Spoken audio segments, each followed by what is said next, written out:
श्री स्वामी समर्थ मित्रांनो, ज्या घरात अशा प्रकारे उंबरठ्याचे पूजन करतात त्या घरात माता लक्ष्मी सदैव निवास करते. हिंदू धर्मामध्ये वास्तुशास्त्रात घरासाठी अनेक नियम सांगण्यात आले आहेत. फार पूर्वीपासून उंबरठ्याला अनन्यसाधारण महत्त्व आहे. कितीही मोठा महल बांधला तरी त्याला उंबरा हा असतोच.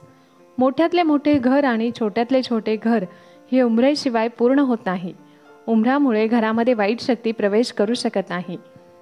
घरातील वातावरण उंबराच्या आत राहते. बाहेरच्या लोकांना घरातील भांडणे, वादविवाद आणि कुटुंबातील इतर गुपित गोष्टी बाहेरच्या लोकांना समजत नाहीत.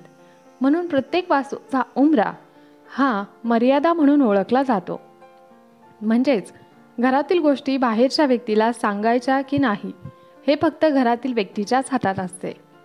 शक्यतो लाकडी उंबरठा शुभ मानला जातो. आजच्या काळात घराच्या प्रत्येक दारावर उंबरठा बनवला जात नसला तरी स्वयंपाकघर आणि घराच्या मुख्य प्रवेशद्वारावर उंबरठा असायलाच हवा. दाराचा उंबरठा लाकडीच शुभ मानला जातो. पण जर तुम्हाला हवे असेल तर तुम्ही तुमच्या जीवनशैलीनुसार संगमरवरी उंबरठा बनवू शकता. वास्तविक दाराच्या चौथ्या भागाला उंबरठा म्हणतात. असे म्हणतात की दाराचा उंबरठा घरामध्ये घाण आणि निगेटिव्ह एनर्जी प्रवेश करू देत नाही. ते अधिक पवित्र बनवण्यासाठी मुख्य दारावर तुम्ही ओम आणि स्वस्तिक अशी धार्मिक चिन्हे हळदीने अथवा कुंकुवाने लावू शकता. दाराच्या उंबरठ्या बाहेर रांगोळी काढून तुम्ही तो अजून सुंदर आणि शुभ बनवू शकता. उंबरठा म्हणजे आत्मभान जागृत ठेवणारं स्थान. उंबरा म्हणजे लाकडी दाराच्या चौकटीत खालच्या बाजूस बसवलेले जाड, रुंद आणि सपाट लाकूड. दाह शमन करणारं आणि दीर्घकाळ पाण्यात टिकून राहणारं वृक्ष म्हणजे औदुंबराचा उंबरा वृक्ष. म्हणूनच पूर्वीच्या काळात घराचा उंबरा हा उंबराच्या खोडापासून बनवत असे. या वृक्षाच्या नावावरूनच दाराच्या चौकटीत बसवायच्या या लाकडाचं नाव उंबरा असे पडले असावे. आपण पूर्वीपासून ऐकत आलो आहोत की माता लक्ष्मीला प्रसन्न करायचे असेल तर तिने आपल्या घरामध्ये जर आपल्याला वाटत असेल की प्रवेश करावा तर घराचा उंबरठा सुशोभित असावा. म्हणजेच माता लक्ष्मीने प्रवेश करताना आपल्या घराचा उंबरठा सुशोभित असल्याने ते प्रसन्न होऊन घरामध्ये प्रवेश करते आणि आपल्या घराला शुभ आशीर्वाद देत असते. त्यामुळे घराचा उंबरठा शक्य तेवढा सुशोभित असावा, स्वच्छ असावा. घराच्या बाहेरील अंगणातील ओटा देखील स्वच्छ असावा. उंबराचा वृक्ष हा कृतिका नक्षत्राचा आराध्य वृक्ष आहे आणि त्याच्या औदुंबर या नावाने त्याला शुभ असे धार्मिक अधिष्ठानही प्राप्त झाले आहे. साक्षात दत्त निवास असलेला पवित्र वृक्ष म्हणून औदुंबराची ख्याती आहे. 21 गुणांनी परिपूर्ण औदुंबर वृक्षाखाली सद्गुरू गुरु माऊलींनी दत्तांची साधना केली. औदुंबराला भूतलावरील कल्पवृक्ष म्हणतात, कारण प्रभू विष्णूंनी औदुंबराला आशीर्वाद दिला आहे की याला सदैव फळे येतील. तसेच या झाडाचे पूजन व भक्तीने सर्व मनोकामना पूर्ण होतील. या झाडाचे दर्शन केल्याने उग्रता शांत होते.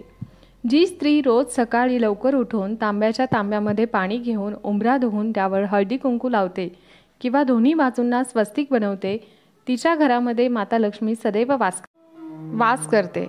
म्हणून दररोज सकाळी स्त्रीने म्हणजेच आपल्या गृहलक्ष्मीने दररोज उंबरठ्याची पूजा करावी. मात्र उंबरठ्यावर लक्ष्मीची पावलं चिटकू नयेत.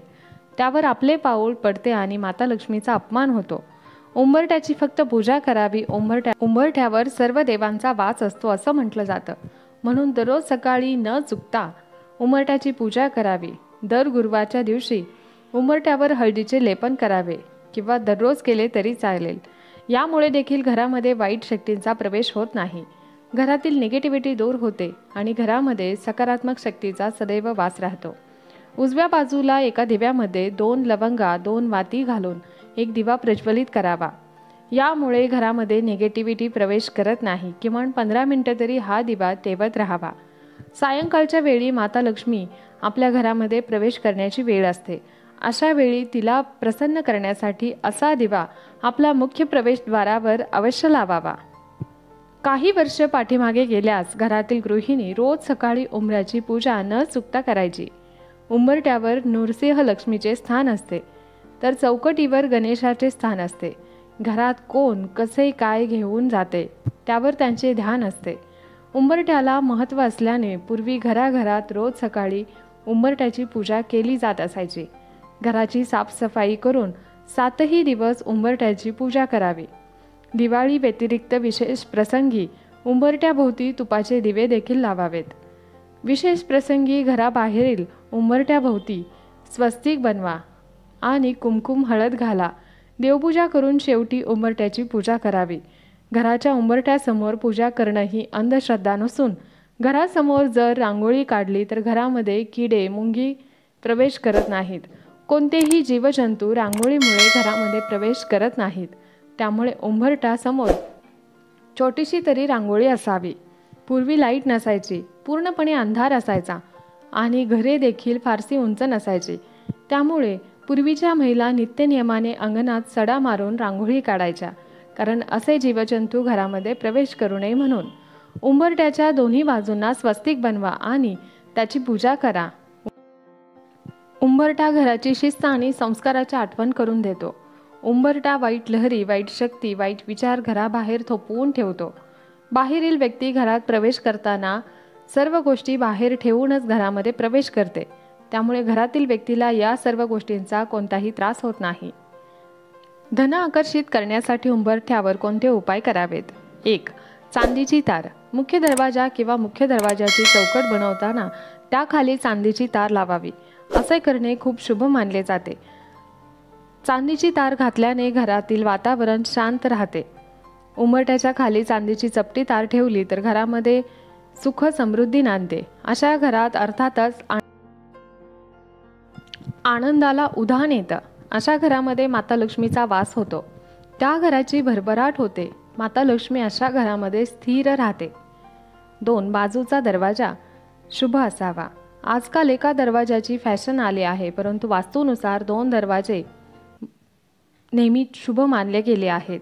विशेषतः घराचा मुख्य दरवाजा 2 दरवाजांचा बनवलेला असावा. खरं तर एका दरवाजासाठी दरवाजाच्या चौकटीची आवश्यकता नसते, परंतु 2 दरवाजाच्या चौकटीशिवाय अपूर्ण असतो. घरात कोणतेही मंगल कार्य होणार असेल तर त्याआधी मुख्य दरवाजाच्या दोन्ही बाजूला शुभ लाभ लिहिले जाते. शुभ आणि लाभ ही गणपतीची 2 मुलं आहेत, म्हणून मंगल कार्यामध्ये शुभ आणि लाभ लिहितात. ते कार्य निर्विघ्नपणे पार पडते. तसेच घराच्या चौकटीच्या उजव्या आणि डाव्या बाजूला देखील शुभ आणि लाभ लिहिले जाते. शुभ लाभ लिहिताना सेंदूर आणि कुंकू वापरल्याने गणपती आणि माता महालक्ष्मी यासोबतच सर्व देवताही प्रसन्न होतात असे मानले जाते. उंबरठ्यावर बसून काहीही खाऊ नका. जेव्हाही तुम्ही घराचा उंबरठा ओलांडता किंवा घराच्या उंबरठ्याच्या आत प्रवेश करता तेव्हा त्याला नमस्कार करण्याचा प्रयत्न करा. घराच्या उंबरठ्यावर बसून कधीही काहीही खाऊ नका आणि उंबरठ्यावर पाय ठोठावू नका. तो अशुभ मानला जातो. उंबरठ्यासमोर कधीही कचरा किंवा घाण ठेवू नका. यामुळे देवी लक्ष्मी घरात प्रवेश करत नाही. म्हणूनच आपण पूर्वीपासून ऐकत आलो आहोत की उंबरठ्यावर बसू नये, कर्ज वाढते. कर्ज वाढत जाते म्हणजे नेमके काय, तर त्या घरामध्ये माता लक्ष्मी प्रवेशच करू शकत नाही, म्हणून कर्ज वाढत जाते. उंबरठा किती अर्थ मोठा आहे. उंबरठ्याला उंबरठा म्हणजे दरवाजाच्या चौकटीवर बसवलेली एक लाकडाची पट्टी, पण अर्थ किती मोठा. या लाकडी पट्टीला चौकटी बाहेर पाऊल टाकायला पूर्वी कुणीही धजत नसे. 7च्या आत घरात या पूर्वीच्या लोकांचा प्रघात होता. आता तर कुणी 12च्या आत घरामध्ये येत नाही. त्यामुळे जग किती बदलले आहे, गुन्हेगारी किती वाढले आहे, या सर्व गोष्टी लक्षात येतात. पूर्वी बायका म्हणायच्या की आमच्या उंबरठ्याचा गुण असा आहे की आमच्या घराचा उंबरठा ओलांडून लेक घरात आली की तिला आमचे गुण लागलेच म्हणून समजा. हाच उंबरठा प्रतिष्ठेचं प्रतीक मानलं जायचा. ज्या घराला उंबरठा नाही ते घर काय म्हणावं. ज्या घराला उंबरठा नाही तिथे कुणाचाच पायपोस कोणाला नसतो असं म्हणतात. आओ जाओ घर तुम्हारा. सणवार आला की उंबरठा सारवला जायचा. त्याच्या आजूबाजूला सुबक अशी रांगोळी काढली जात असे. दारावर तोरणं बांधली जायची. तेच फ्लॅट संस्कृतीमध्ये लाकडी उंबरठा कालबाह्य झालाय. शक्यतो घराला लाकडी उंबरठा असावा. यामुळे वाईट शक्तींचा प्रादुर्भाव घरामध्ये होत नाही. दाराचा उंबरठा घराच्या सीमा निश्चित करतो. असे मानले जाते की उंबरठ्यामुळे घरातील सकारात्मक ऊर्जा घराबाहेर जात नाही. वास्तुशास्त्रात असेही नमूद केले आहे की घराच्या दाराचा उंबरठा मजबूत असेल तर कोणीही कुटुंबात मतभेद देखील निर्माण करू शकत नाही किंवा शत्रू घरात प्रवेश करू शकत नाही. घराच्या इतर कोपऱ्याप्रमाणेच दाराच्या चौकटीचीही वेळोवेळी दुरुस्ती करावी. तुटलेली दरवाजाची चौकट अशुभ मानली जाते. तसेच उंबरा देखील तुटलेला नसावा. आता बैठकीच्या खोलीतूनच सगळे किचन दिसते. काहीच आडपडदा नको. कोणीही उपटसुंभ येतो व वहिनी वहिनी करत घरातच घुसतो. ना मान सन्मान ना मर्यादा. किती सुधारलो आहोत आपण. नववधू घराच्या उंबरठ्यावर ठेवलेले माप लांघत घरात प्रवेशते. उंबराला गृहीत धरत आपण बरेचसे शुभ अशुभ संकेत मानतो. घरातील उंबराच्या खूपच साऱ्या भूमिका असल्या तरी उंबरा हा एकच मर्यादा असतो. उंबरा अशी एक सीमारेषा आहे. उंबरा म्हणजे आपल्याला भानावर आणणारी नेमकी गोष्ट. बाहेरून घरात येणाऱ्यासाठी आपला इगो चप्पलसोबत बाहेर काढून ठेवायची जागा म्हणजे उंबरा. प्रवेशात असलेल्या घरातल्या चालीरीतींना मान देत आपण वागायचं आहे हे उंबऱ्याची वेस ओलांडतानाच मनात बिंबवून यायचं असतं. आणि घरातून बाहेर पडत असताना त्या घराने आपल्यावर केलेले संस्कार बाहेर पडल्यावरही आपण विसरणार नाही हे लक्षात ठेवून आणून देणारी जागा म्हणजे उंबरा. उंबरा बाहेर पडल्याशिवाय बाहेरचं जग कळत नाही हे म्हणतात ते अगदी खरं. उंबराच्या बाहेर पडल्याशिवाय आपले आई बाबा काय चीज आहे हे कळत नाही. जेव्हा बाहेरच्या जगात वावरतो तेव्हा आई बाबाची आठवण येते आणि मग समजते की आपले आई बाबा आपल्यासाठी काय करतात. घर आणि परिवारामध्ये राहणं किती सोपं असतं. अगदी निष्काळजीपणे आपण आपल्या घरामध्ये राहत असतो. आपलं कुटुंब आपल्यावर खूप प्रेम करत असतं. मात्र बाहेर गेल्यावर या सर्व गोष्टींची जाणीव करून देणारा हा उंबरा असतो. उंबरठे झिजवल्याशिवाय यश पदरात पडत नाही हे सुद्धा तितकंच खरं आहे. पण उंबरठे झिजवताना आपल्यावर आपल्या उंबऱ्याने केलेले संस्कार लक्षात ठेवले तर या निसरड्या जगाचा सामना करणं सोपं होत असतं. अजून एक गोष्ट इथे नमूद करायला हवी ती म्हणजे उंबऱ्याच्या बाहेर पडण्यासाठी फार मोठं धैर्य लागतं आणि बाहेरच्या जगात वावरण्यासाठी मर्यादाचं फार मोठं भान लागतं. हे भान जे कोणी जपतं त्याचं आयुष्य नेहमीच सुंदर होत असतं. उंबरा म्हणजे लक्ष्मण रेखा. जे अपवित्र असेल, वाईट असेल, त्या वस्तू असतील, विचार असतील त्यांना उंबऱ्याच्या आत थारा नाही. मग ते काहीही असो. भ्रष्टाचाराचा पैसा असेल, कुलक्षणी मित्र असतील, व्यसनासाठी लागणारे साहित्य असेल, वाईट विचार असतील त्यांना उंबऱ्याच्या आत स्थान नाही. म्हणूनच जे वाईट प्रवृत्तीचे कोणी आले तर त्यांना उंबऱ्याच्या बाहेरूनच निरोप दिला जायचा. म्हणून पूर्वीच्या घरांना ओसऱ्याही असत. चहा पाणी गप्पाही बाहेरच व्हायच्या. घरातील गृहलक्ष्मीला सुद्धा कधी बाहेर जायचे आणि कधी नाही. कोण आले याचे भान असायचे. आत्ता काय भाऊजी भाऊजी करत असेल त्या अवतारात बाहेर जाते. घरातील संस्कार, ज्येष्ठांचे वर्तन, मुलांचे वळण हे त्याच घराचे व्यक्तिमत्व ठरवते. उंबरा म्हणजे मर्यादा. जसे नदीला 2 काठांची मर्यादा असते, सागराला किनाऱ्याची मर्यादा असते आणि घराला उंबऱ्याची मर्यादा असते. ज्यावेळी नदी सागर मर्यादा ओलांडतात तेव्हा जलप्रलय येतो. तसेच उंबऱ्याची मर्यादा ओलांडला की कुटुंबावर संकट येते. आपली संस्कृती जपली तर पुढील पिढी त्यातून आदर्श नक्की घेईल. एकूणच काय तर मर्यादा प्रभू श्रीरामांनी पाळली. आपण ती ध्यानात ठेवू.